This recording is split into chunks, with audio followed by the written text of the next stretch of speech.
बजबारस की कहानी। पौराणिक कथा के अनुसार प्राचीन समय में एक साहूकार हुआ करता था।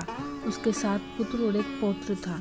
उसकी स्त्री बहुत धर्मपरायण थी। उनके पास एक गाय और बछड़ा था। वो उनका बहुत ध्यान रखती थी। गाय का नाम था धान और बछड़े का नाम था धानड़े।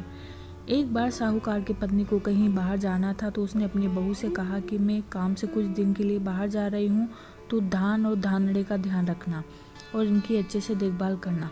बहू ने हाँ कर दिया। एक दिन वो घर के कामों में व्यस्त थी और गाय के पीछे पीछे बछड़ा घर से निकल गया। बहू को लगा कि वो गाय के साथ गया होगा और उसके साथ वापस आ जाएगा, परंतु वो गाय के साथ वापस नहीं आया। बहू उसको ढूंढने के लिए सब जगह देखती फिरती रहती, किंतु उसका कोई पता नहीं चला। बछड़े के लापता हो जाने से उस गाय ने भी खाना पीना छोड़ दिया और बछड़े के दुख में उस गाय ने भी उनका घर त्याग दिया और वहाँ से चली गई। जब सास वापस आई तो गाय और बछड़े को घर में न पाकर उसने बहू से पूछा, तो बहू ने उसे सारा वृत्तांत सुना दिया। सास को सुनकर बहुत दुख हुआ और उसने बहू को बहुत बुरा भला कहा। फिर धीरे धीरे समय बीतता गया और साहूकार के घर परिवार में समस्याएं आने लगी। व्यवसाय में घाटे लगने लगे। उनके कुएं, तालाब, खेल खलियान सब सूखने लगे। स्थिति बद से बदतर होने लगी। यह सब होता देखकर साहूकार की पत्नी ने अपनी बहू को सभी चीज़ों का जिम्मेदार ठहराना शुरू कर दिया। इससे परेशान होकर बहू अपने पिता के घर रहने चली गई। उधर साहूकार एक बहुत ही सिद्ध पंडित के पास गया और उसको सारी समस्याएं बताई। उसकी सभी बातें सुनकर पंडित ने कहा, तुम्हारे परिवार की वजह से एक गाय ने अपना बछड़ा खोया है और उसी के कारण तुम्हारे साथ ऐसा हो रहा है। साहूकार ने पूछा, हे पंडित जी, इस समस्या से निकलने का क्या मार्ग है? तब उस पंडित ने कहा कि आपको एक यज्ञ करना है और उसमें अपने इकलौते पोते की बलि देनी होगी, तभी इसका निवारण होगा। यह सुनकर साहूकार उसकी पत्नी गहरी चिंता में पड़ गए। फिर उन्होंने कठोर हृदय करके यज्ञ आरंभ किया और अंत में अपने पोते की बलि दे दी। पोते की बलि देते ही उनके सूखे कुएं, तालाब फिर से भर गए।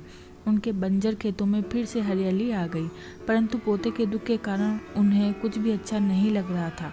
वो हर वर्ष बजबारस की पूजा किया करते थे। अब फिर बजबारस आने वाली थी तो सास ने अपनी बहू को भी बुलाने के लिए बुलावा भेजा। बहू बजबारस के दिन ही वापस आई तो सास उसको तालाब पर पूजा के लिए ले गई।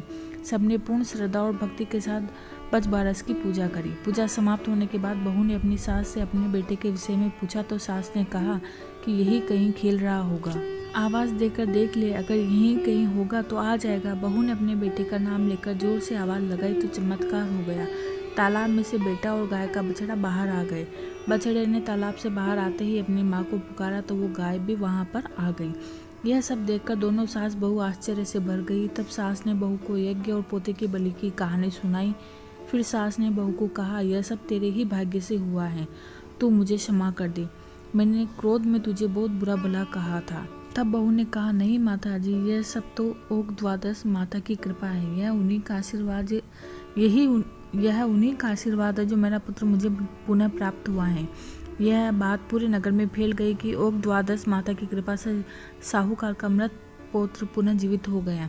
सबके हृदय में ओक द्वादश माता के प्रति श्रद्धा से भर गए। तब से सभी पुत्रवती महिलाओं ने अपने पुत्र की रक्षा और लंबी आयु के लिए बजबारस का पूजन करना आरंभ कर दिया।